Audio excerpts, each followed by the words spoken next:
યથાર્થ ગીતા અધ્યાય 4 શ્લોક 26. હા, પ્રાર્થના રહી ગઈ ભાઈ. હો યદા યદા હિ ધર્મસ્ય ગ્લાનિર્ભવતી ભારત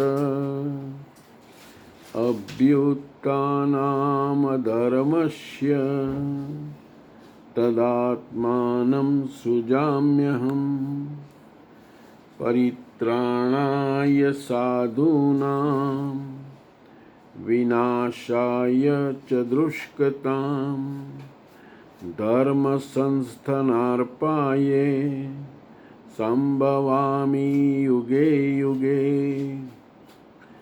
વસુદેવ વસુતં દેવં કંસ ચાણૂરમર્દનમ દેવકી પરમાનંદમ કૃષ્ણં વંદે જગદ્ગુરું.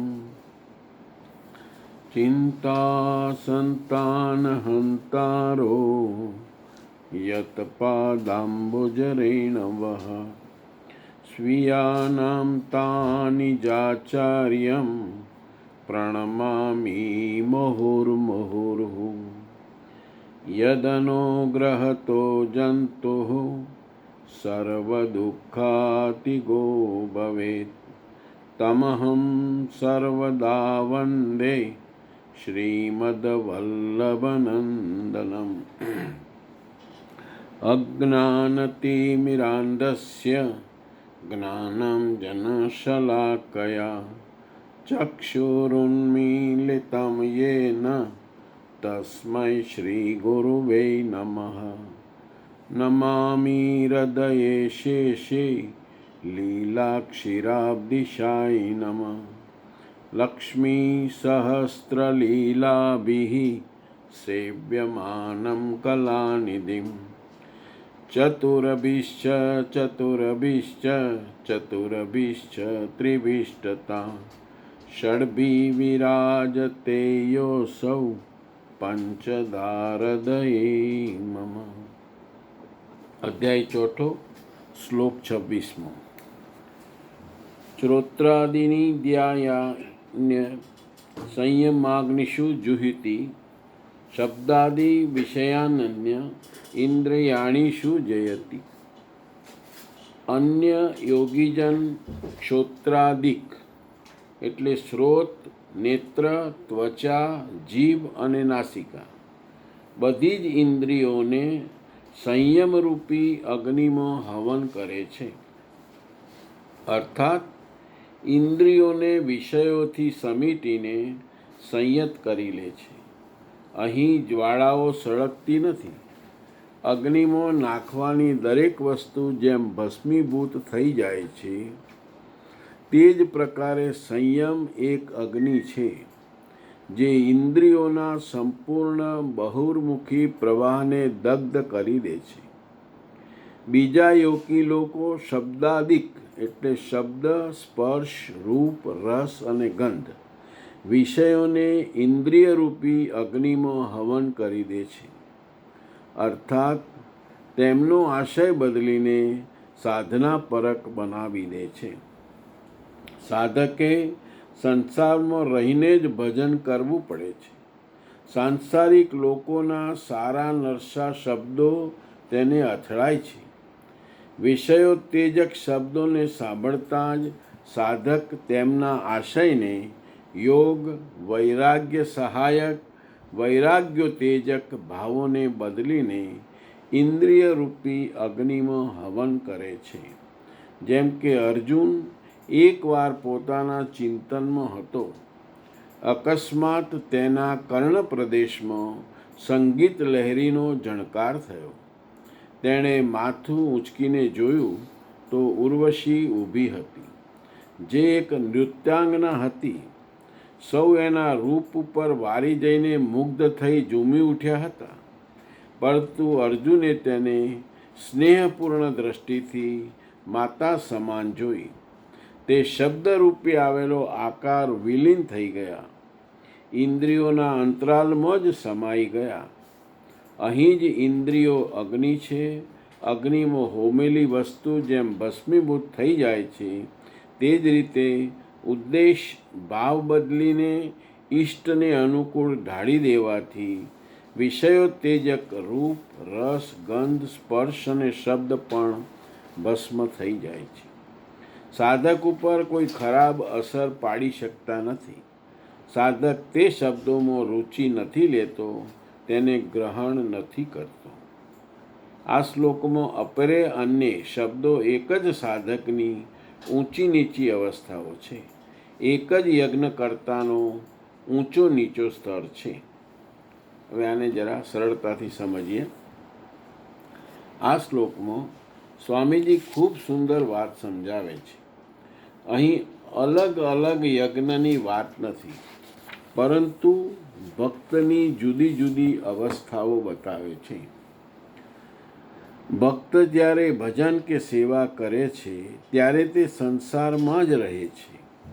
આંખો, કાન, નાક અને ત્વચા દ્વારા રોજ અનેક વિષયો સામે આવે છે. આપણે બધાને અનેક વિષયો સામે આવે છે.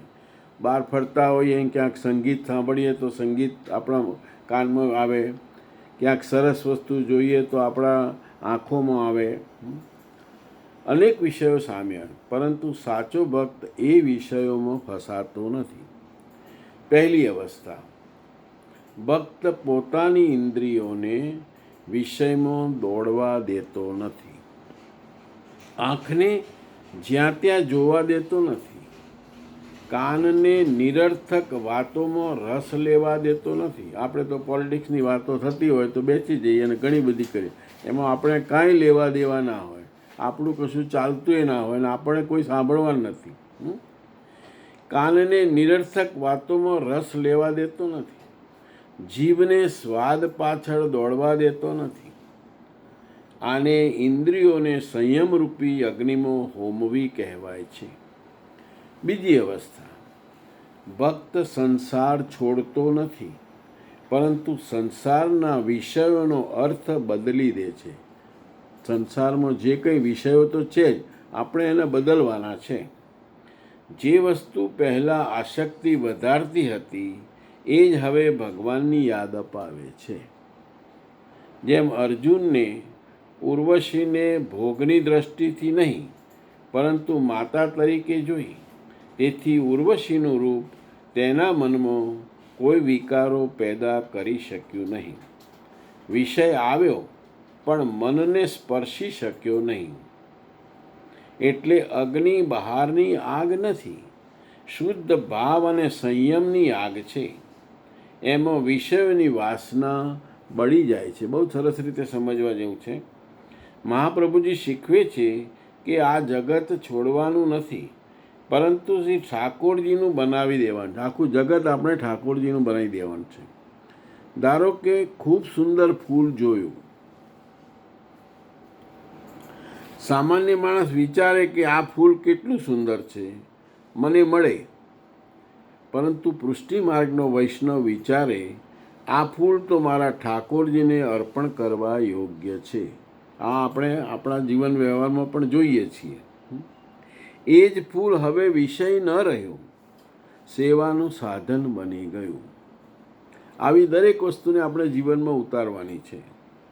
આ જ વિષયોને ઇન્દ્રિયરૂપી અગ્નિમાં હોમવાનો અર્થ છે. બીજો દાખલો લઈએ. રસદાર કેરી આવી. સામાન્ય માણસ કહે, હું પહેલાં ખાઈ લઉં. વૈષ્ણવ કહે, પહેલાં ઠાકોરજીને ધરાવું, પછી મહાપ્રસાદ તરીકે ગ્રહણ કરું. વસ્તુ એ જ રહી, પરંતુ ભાવ બદલાઈ ગયો. તો તે ભોગ ન રહ્યો, સેવા બની ગઈ. ત્રીજો દાખલો, સુંદર સંગીત સાંભળ્યું. સામાન્ય માણસ એમાં મસ્ત થઈ જાય. વૈષ્ણવ એ જ સંગીતમાં ભગવાનના કીર્તનની યાદ કરે અથવા કીર્તનમાં મન લગાવે. આમ કામ ભગવાન તરફ વળે છે. આ શ્લોકનો સાર એટલો કે ઇન્દ્રિયોને દબાવવાની નથી, પરંતુ ભગવાન તરફ વાળવાની છે. બહુ સરસ રીતે આપણને સમજાયું કે આપણે આપણી ઇન્દ્રિયોને સંયમમાં કેવી રીતે રાખી શકીએ. દબાવવી મુશ્કેલ, પણ એને ભગવાન તરફ આપણે ચોક્કસ વાળી શકીએ. વિષયોના ત્યાગ કરતો પણ મોટું કાર્ય છે. વિષયોના ભાવને બદલી લેવો, વિષયનો ત્યાગ કરવો એના કરતો એના ભાવને બદલવો એ બહુ મોટી વસ્તુ છે. જ્યારે દરેક વસ્તુમાં ભગવાનની સેવા અને પ્રસન્નતાનો ભાવ આવે છે ત્યારે શબ્દ, સ્પર્શ, રસ, રૂપ અને ગંધ મનને બાંધતા નથી, તેઓ સાધન બની જાય છે અને આ જ યજ્ઞ છે. હવે આપણે 27મો શ્લોક લઈએ. સર્વાણીન્દ્રિય કર્માણી પ્રાણ કર્માણી ચાપરે આત્મસંયમ યોગાગ્નો જુહિતિ જ્ઞાન દીપતે. અત્યાર સુધી યોગેશ્વરે જે યજ્ઞની ચર્ચા કરી તેમાં ક્રમશઃ દૈવી સંપદની કમાણી કરવામાં આવે છે. ઇન્દ્રિયોની સંપૂર્ણ ચેષ્ટાઓને સંયત કરવામાં આવે છે. બળપૂર્વક વિષયોત્તેજક શતાબ્દી સાધક સામે આવતા તેમનો આશય ભાવ બદલીને તેમાંથી બચાવી શકાય છે. આથી ઉન્નત અવસ્થા થવાથી બીજા યોગીજન સંપૂર્ણ ઇન્દ્રિયોની ચેષ્ટાઓ તથા પ્રાણના વ્યાપારને સાક્ષાત્કાર સહિત જ્ઞાનથી પ્રકાશિત પરમાત્મા સ્થિતિરૂપી યોગાગ્નિમાં હવન કરે છે. જ્યારે સંયમની પકડ આત્મા સાથે તદ્રુપ થઈ જાય છે, પ્રાણ અને ઇન્દ્રિયોનો વ્યાપાર પણ શાંત થઈ જાય છે, તે સમયે વિષયોને ઉત્તેજિત કરનારી અને ઇષ્ટમાં પ્રવૃત્તિ કરાવનારી બંને ધારાઓ આત્મસાત થઈ જાય છે, પરમાત્મામાં મળી જાય છે. યજ્ઞનું પરિણામ આવે છે. આ છે યજ્ઞની પરાકાષ્ઠા. જે આત્માને પામવો હતો તેમાં જ સ્થિરતા આવી ગઈ તો બાકી શું રહ્યું? યોગેશ્વર શ્રી કૃષ્ણ પુનઃ યજ્ઞને વધુ સારી રીતે સમજાવે છે. આને પણ આપણે સરળતાથી જોઈ લઈએ. આ શ્લોકમાં યજ્ઞની સર્વોચ્ચ અવસ્થા સમજાવે છે. અહીં બહારની કોઈ અગ્નિમાં આહુતિ આપવાની વાત નથી, પરંતુ પોતાના સમગ્ર જીવનને પરમાત્મામાં સમર્પિત કરી દેવાની વાત છે. અત્યાર સુધીના શ્લોકોમાં ભક્ત ધીમે ધીમે પોતાની ઇન્દ્રિયો ઉપર સંયમ લાવે છે. પ્રયત્ન કરવાથી સંયમ આવે, આપણે પ્રયત્ન કરવાનો. આંખ, કાન, જીભ, નાક અને ત્વચા વિષયો તરફ દોડે છે. એનું તો કામ જ છે વિષયો તરફ દોડવાનું, પરંતુ ભક્ત તેમને ભગવાન તરફ વાળવાનો પ્રયત્ન કરે છે. જેમ ગાડી હોય તો આપણે સારા રસ્તા પર વાળીએ એમ. શરૂઆતમાં આ માટે મહેનત કરવી પડે છે. ધીમે ધીમે ભક્તની અંદર જ્ઞાનનો પ્રકાશ વધે છે. હવે તે માત્ર ઇન્દ્રિયોને દબાવતો નથી, પરંતુ તેને સમજાય છે કે મારું સાચું સ્વરૂપ આત્મા છે અને આત્માનું સાચું સ્થાન પરમાત્મામાં છે. પછી એવી અવસ્થા આવે છે કે ઇન્દ્રિયો વિષયો તરફ દોડતી નથી અને મન પણ ચંચળ રહેતું નથી. શ્વાસ પ્રશ્વાસ પણ ખૂબ શાંત થઈ જાય છે. મન, ઇન્દ્રિયો અને પ્રાણ ત્રણેય ભગવાનમાં લીન થઈ જાય છે. આ જ યોગાગ્નિમાં હવન છે. અહીં હવનનો અર્થ છે પોતાની બધી ચેષ્ટાઓ ભગવાનને અર્પણ કરી દેવી. ત્યાર પછી અલગથી કાંઈ જીતવાનું કે છોડવાનું રહેતું નથી. ભક્ત જે પરમાત્માને મેળવવા નીકળ્યો હતો તેમાં જ સ્થિર થઈ જાય છે. આ જ યજ્ઞની પરાકાષ્ઠા છે. આમ તો આપણા પૃષ્ટિ માર્ગમાં આપણે જે બ્રહ્મ સંબંધ લઈએ છીએ એમાં આ જ વસ્તુ કહી છે કે આપણે દરેક વસ્તુ ભગવાનને સમર્પણ કરવાની છે. પૃષ્ટિ માર્ગમાં આ ભાવ સુંદર રીતે જોવા મળે છે. એક સાચો વૈષ્ણવ જ્યારે શ્રીનાથજીની સેવા કરે છે ત્યારે તે એમ નથી માનતો હું સેવા કરું છું. તેના હૃદયમાં એવો ભાવ હોય છે કે આ આંખો શ્રીનાથજીના દર્શન માટે છે, આ હાથ તેમની સેવા માટે છે, આ જીભ તેમના નામ અને મહાપ્રસાદ માટે છે, આ શ્વાસ પણ તેમના માટે છે. જ્યારે આ ભાવ દ્રઢ બની જાય, વાંચવું એક વાત છે અને જીવનમાં દ્રઢતાથી માનવું એ બીજી વાત છે, અથવા ઉતારવું, ત્યારે ઇન્દ્રિયો પોતાની મજા માટે કામ કરતી નથી, તે ભગવાનના સુખ માટે જ કાર્ય કરે છે. આ જ ઇન્દ્રિયોની ચેષ્ટાઓને યોગાગ્નિમાં હોમી દેવાનો ભાવ છે. એક પ્રસંગ લઈએ. દામોદરદાસ હરસાણી વિશે પ્રસિદ્ધ છે કે તેઓ પોતાના ગુરુ શ્રી વલ્લભાચાર્યની આજ્ઞામાં જ પોતાનું જીવન માનતા હતા. પોતાની ઈચ્છા કરતાં ગુરુની આજ્ઞાને પ્રથમ સ્થાન આપવું, આ પણ પોતાની ચેષ્ટાઓને ભગવાનમાં સમર્પિત કરવાનો જ ભાવ છે. જ્યારે વ્યક્તિનું જીવન મારી ઈચ્છા પરથી ચાલતું નથી, મારી આ ઈચ્છા છે, મારે આ કરવું છે, મારે આ મેળવવું છે, એ મારી કોઈ ઈચ્છા જ નથી, પરંતુ પ્રભુની ઈચ્છા પરથી ચાલે છે, ત્યારે યજ્ઞનું આંતરિક સ્વરૂપ પ્રગટ થાય છે. ટૂંકમાં, એક, શરૂઆતમાં ઇન્દ્રિયો પર સંયમ રાખવો એ યજ્ઞ છે. બીજું, પછી ઇન્દ્રિયો ભગવાનની સેવામાં લાગી જાય એ વધુ ઊંચો યજ્ઞ છે. ત્રીજું, અંતે મન, ઇન્દ્રિયોને પ્રાણ બધું જ પરમાત્મામાં લીન થઈ જાય એ યજ્ઞની પરાકાષ્ઠા છે.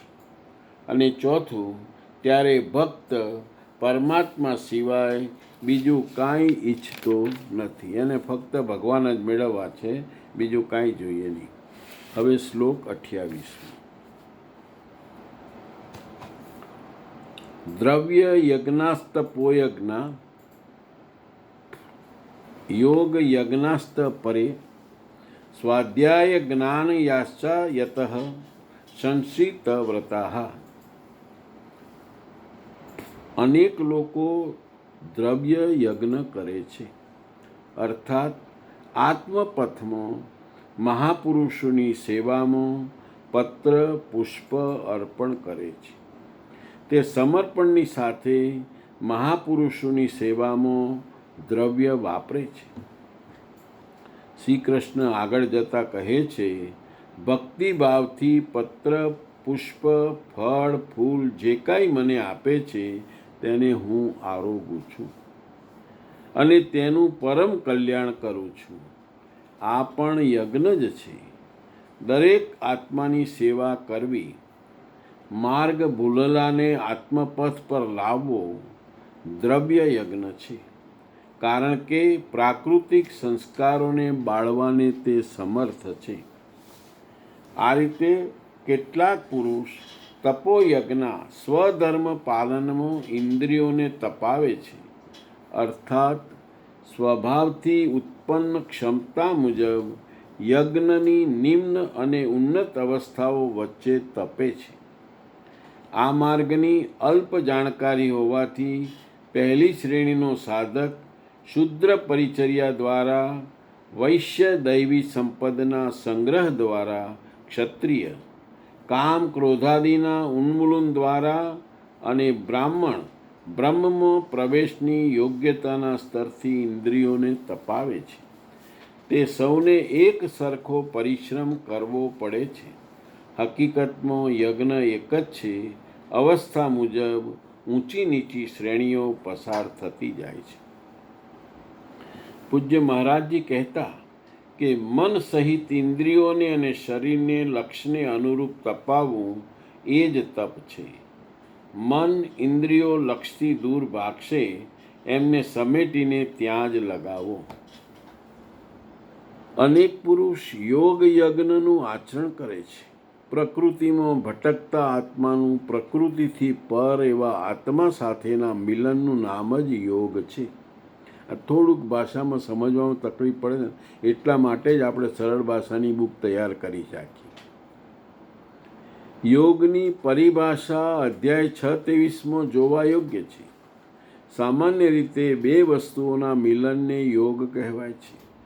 કાગળ જોડે કલમ ભળી જાય, થાળી અને મેજ મળે તો શું યોગ થયો કહેવાય?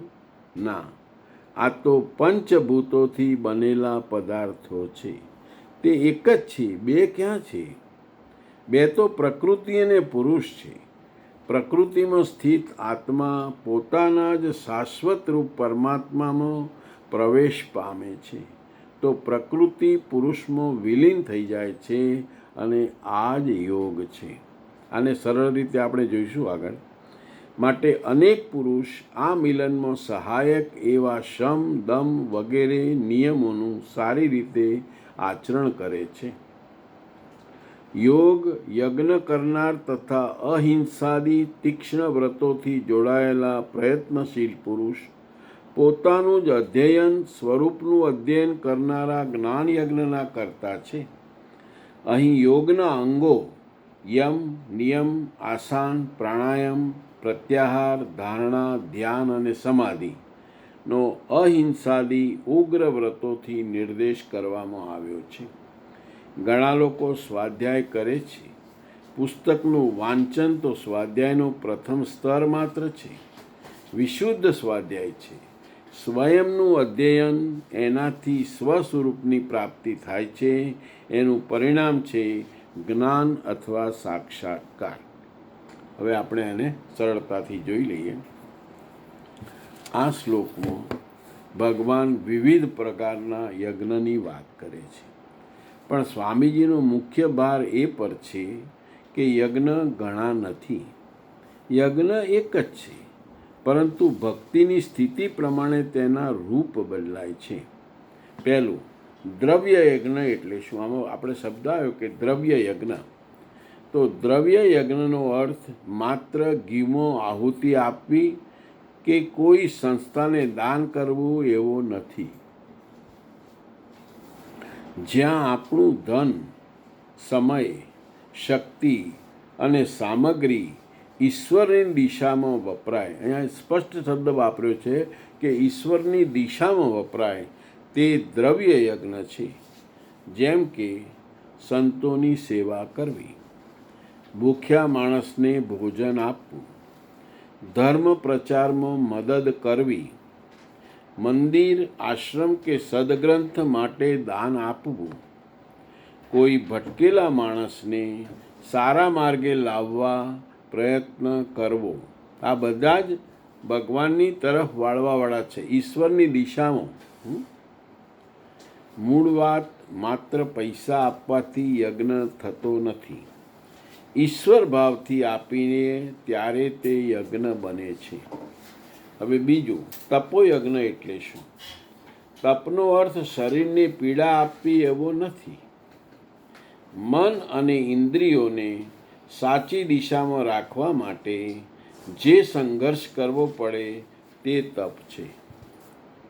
એનું ઉદાહરણ લઈએ તો ગુસ્સો આવે છતાં શાંત રહેવું, ખોટું બોલવાની તક હોય છતાં સત્ય બોલવું, લાલચ સામે ટકી રહેવું, આળસ છોડીને નિયમિત ભક્તિ કરવી,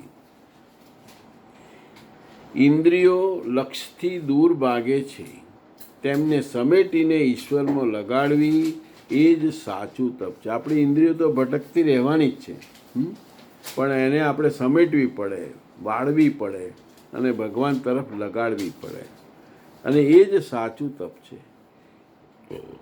ત્રીજું, યોગ યજ્ઞ એટલે શું? સામાન્ય લોકો માને છે કે યોગ એટલે શરીરના આસન, પરંતુ ગીતા પ્રમાણે યોગ એટલે આત્માનું પરમાત્મા સાથે મિલન. અહીં બે વસ્તુ છે. પ્રકૃતિ. પ્રકૃતિ એટલે શું? તો મન, શરીર, ઈચ્છાઓ અને સંસાર, આ બધું પ્રકૃતિનો ભાગ છે.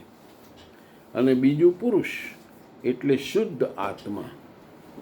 જ્યારે આત્મા પ્રકૃતિના બંધનથી ઉપર ઉઠે છે, બરાબર સમજો, જ્યારે આત્મા પ્રકૃતિના બંધનથી ઉપર ઉઠીને પોતાના શાશ્વત સ્વરૂપમાં સ્થિર થાય, ત્યારે યોગ પૂર્ણ થાય છે. સ્વાધ્યાય યજ્ઞ શું છે? માત્ર પુસ્તક વાંચવું સ્વાધ્યાયની શરૂઆત છે.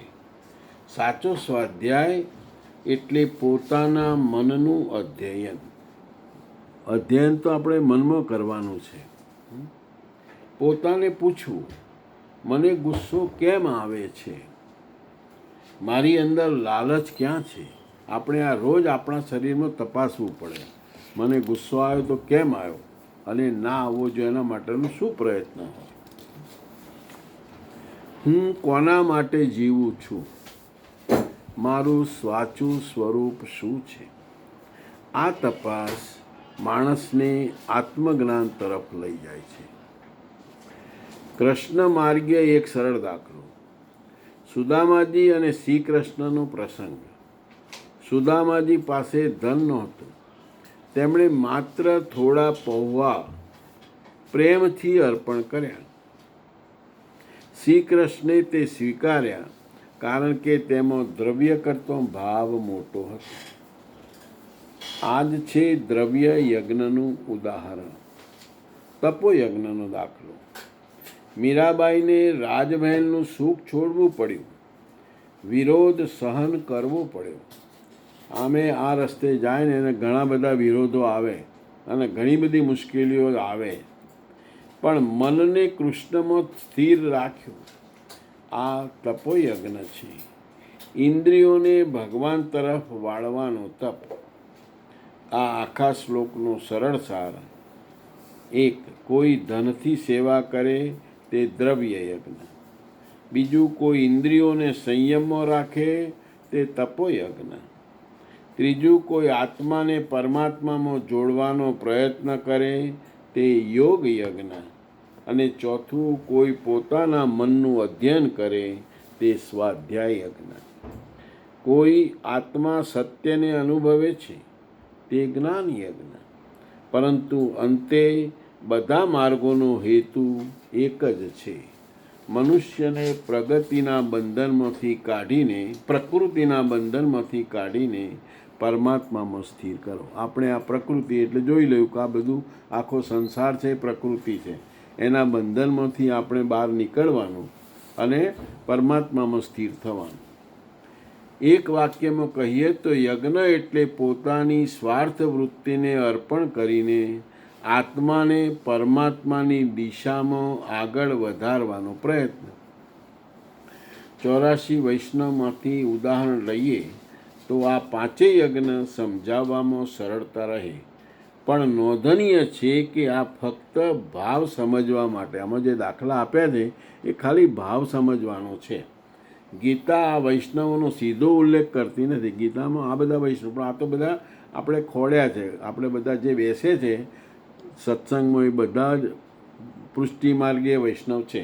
એટલે આપણે પ્રયત્ન કરી અને આ બધી વસ્તુઓ મેળવી છે. પહેલું દ્રવ્ય યજ્ઞ. દામોદરદાસ હરસાણી તેનું ઉત્તમ ઉદાહરણ છે. તેમણે પોતાનું ધન, સમય, શક્તિ અને આખું જીવન શ્રી મહાપ્રભુજીની સેવા માટે સમર્પિત કર્યું. પોતાના સ્વાર્થ માટે નહીં, પરંતુ ભગવાન અને ભગવાનના કાર્ય માટે દ્રવ્યનો ઉપયોગ કર્યો. આ દ્રવ્ય યજ્ઞનો ભાવ છે. બીજું તપોયજ્ઞ. કુંભનદાસજીનું તેનું સુંદર ઉદાહરણ છે.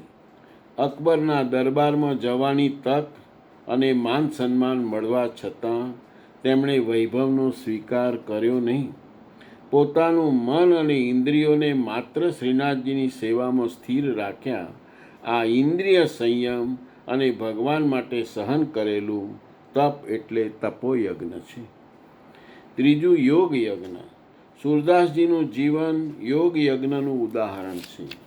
તેમનું મન સતત શ્રી કૃષ્ણમાં લીન રહેતું. બહારની દુનિયા કરતાં આંતરિક ભગવાન સાથેનું મિલન જ એમનો આધાર હતો. આત્માનું પરમાત્મા સાથેનું જોડાણ એ જ યોગ યજ્ઞ છે. ચોથું સ્વાધ્યાય યજ્ઞ. પરમાનંદદાસજી ભગવાનની લીલા, સ્મરણ પદગાન અને સતત આત્મચિંતનમાં રહેતા. સ્વાધ્યાયનો સાચો અર્થ માત્ર ગ્રંથ વાંચવો નહીં, પરંતુ પોતાના મનને ભગવાન તરફ વાળીને પોતાના સ્વરૂપનું નિરીક્ષણ કરવું. એમના જીવનમાં અભાવ સ્પષ્ટ દેખાય છે, આ ભાવ સ્પષ્ટ દેખાય છે. અને પાંચમું જ્ઞાન યજ્ઞ. દામોદરદાસ સરસાણી અહીં પણ ઉદાહરણરૂપ છે. તેઓ માત્ર સેવા જ કરતા નહોતા, પરંતુ મહાપ્રભુજીના ઉપદેશને હૃદયંગમ કરીને જીવનમાં ઉતારતા હતા અને અન્યને પણ સમજાવતા. અનુભવથી પ્રાપ્ત થયેલું જ્ઞાન એ જ જ્ઞાન યજ્ઞ છે. પણ એક મહત્ત્વની વાત કહેવાની કે આ 5 યજ્ઞ અલગ માર્ગ નથી. આ સમજવા જેવી વસ્તુ છે. આ આપણે દાખલા જુદા ખોડી કાઢ્યા અથવા એ દાખલાને આપ્યા, પણ આ 5 માર્ગ નથી. એક જ યજ્ઞની વિવિધ અવસ્થાઓ છે. 84 વૈષ્ણવના જીવનમાં પણ એક જ વ્યક્તિમાં દ્રવ્ય, તપ યજ્ઞ, યોગ યજ્ઞ અને જ્ઞાન યજ્ઞ બધા ભાવો જોવા. એટલા એક જ માણસની અંદર પણ આ બધા ભાવો હોઈ શકે અથવા છે. આ ઉદાહરણમાં મુખ્યત્વે જે ભાવ વધુ સ્પષ્ટ દેખાય છે તે સમજાવવા, આ ભાવ જે વધારે દેખાય છે સમજાવવા માટે જ દાખલો આપ્યો છે. બાકી આ બધામાં પરમાનંદ દાસજી અને સુરદાસજીમાં આ બધા યજ્ઞો એમનામાં હતા તો ખરા જ, નહોતા એવું નહોતું. વધુ સ્પષ્ટ દેખાય છે તે સમજાવવા માટે આપ્યા છે. હવે 29મો શ્લોક આપણે બુધવારે લઈશું. જય શ્રી કૃષ્ણ.